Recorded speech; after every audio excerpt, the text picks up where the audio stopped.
Hi guys, welcome back to the channel. It's going to be a good one, this one. Very excited to be going to Combe finally after lockdown in the winter.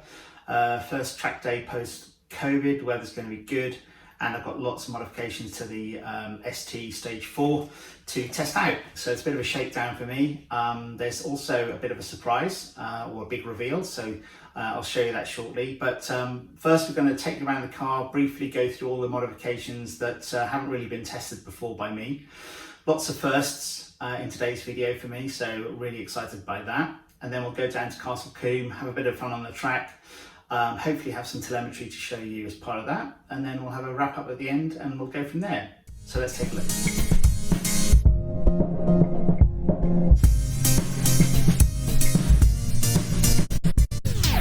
There is the car. I've been tinkering and prepping it kind of all along. The most recent mods were done at MJPerformance at Plymouth. Martin and the team did another fantastic job for me. They've also documented all the work. They did big brakes all round. I think it's 340 at the front, something like that. I've got a piece of paper somewhere, and 315 at the back. So much more balanced braking, especially on the circuit. That's about a 22-25% increase on stock brakes. 8 pots at the front, progressive, which will hopefully make a great difference to my driving experience on the track. I am a bit of a heavy foot on the breaker, on the brake side of things. Tyre wise, got my R888Rs out finally. I've had these tyres for a year, haven't used them once. So with the nice weather that we're expecting at Combe, combined with the brakes, should get some awesome cornering speeds. You'll see on Martin videos that I'm going to put links in, and I highly encourage you to look at them because they're just superb. And if you're interested in big brake kits that MJPerformance do, you can't get a better insight than that video. So I'll put the links in here in the description. 3D printed trumpets where the fog lights were. Martin's sourced some 3D printed air intakes to channel all the air through the fog light aperture into the brakes to cool them, so that's more help. And of course inside the bonnet, in the engine, each time you go back to Martin and the team at MJPerformance, they tend to have a good check over other things, make sure everything's in order. They upgraded the engine cover for me free of charge with a bit more efficient heat shielding.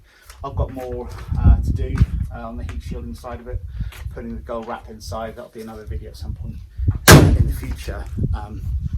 They gave me some of this gold wrap to do that, so that's another job to do. And then some other mods inside just to make the experience a bit more interesting at the track. I found one of these in my drawer when I bought the car a while ago.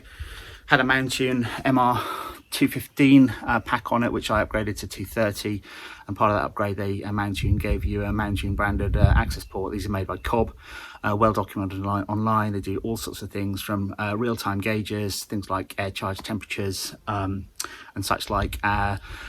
Got a nice gear shift indicator, which I'm looking forward to seeing and using, and data logging all the data that is available through the OBD. So that's something I'll pour over after the track day to see what temperatures things are and stuff like that, and I'll share some of that with you on this video. But that was sitting in the drawer for the last 3 years. It's a bit of a criminal, so I've put that into the cockpit.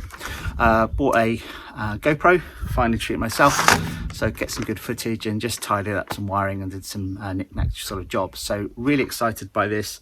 Lots of firsts, but perhaps the first I'm almost as excited about as all this stuff on the car is this. Here it is. Here's the big reveal. Usually I drive to and from the track in the car, but usually it's pretty uncomfortable and I'm pretty exposed if I have an accident or breakdown at the circuit. It means I can't get home. I looked into hiring trailers and just came across Dorset Vehicle Rentals, just half an hour away from me, who rent this out, and for a 3-day rental, which is what you need for the weekend, it's pretty much not ridiculously more expensive than trailers and a lot less hassle. So super excited, got this whole thing to take the car to and from the circuit, which will be a lot of fun, a new experience for me, complete with the flashing light at the top, which I'm super excited about using. She's a good old girl and done about 170,000 miles, so super excited by that. So now I need to get this thing onto the back of her, and then get over to the circuit. So next time we see you, we'll be at the track. Cheers.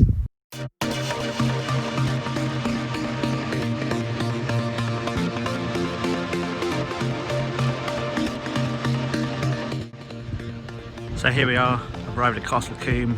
It's about 8:10 in the morning. All the usual noises, people tinkering, getting their cars prepped, sound testing is happening. Haven't seen any fellow Fiesta ST competitors yet, or drivers should I say. It's not competition of course, it's just track day. There's my little car being admired by a couple of petrol heads, I hope. And yeah, there's the truck. Really enjoyed driving up in the truck this morning. I think I'm just going to do it each time. It's comfortable, it's smooth. You know you're not burning through fuel for the race. You know you can get home. Really smooth little running old girl that was. So super pleased with that. So far so good. Weather looks like it's going to hold out most of the morning. A bit of rain this afternoon, but we'll see how the morning goes.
Quick update after lunch, just done a session on the track.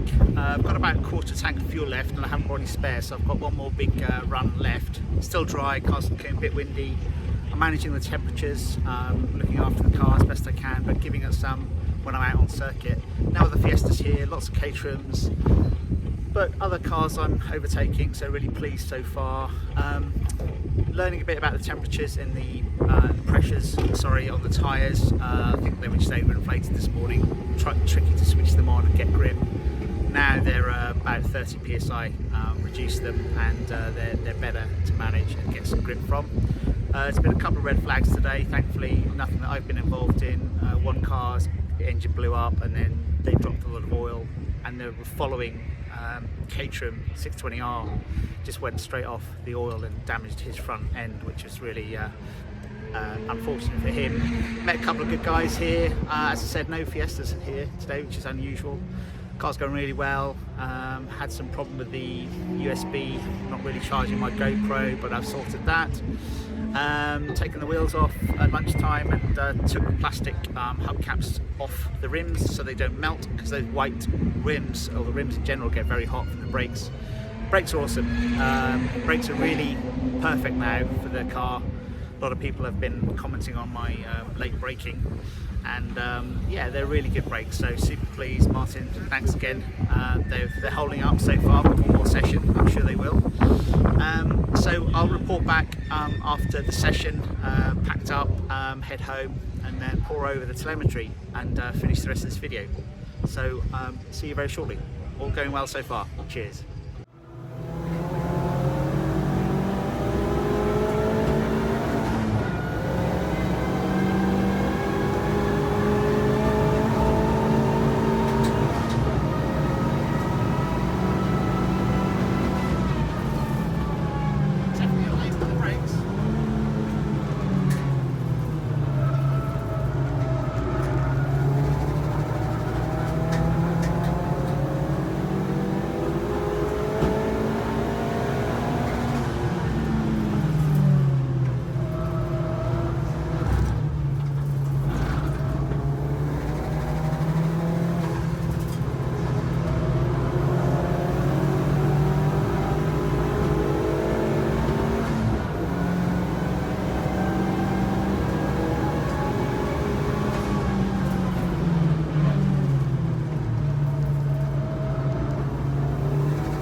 Straights, but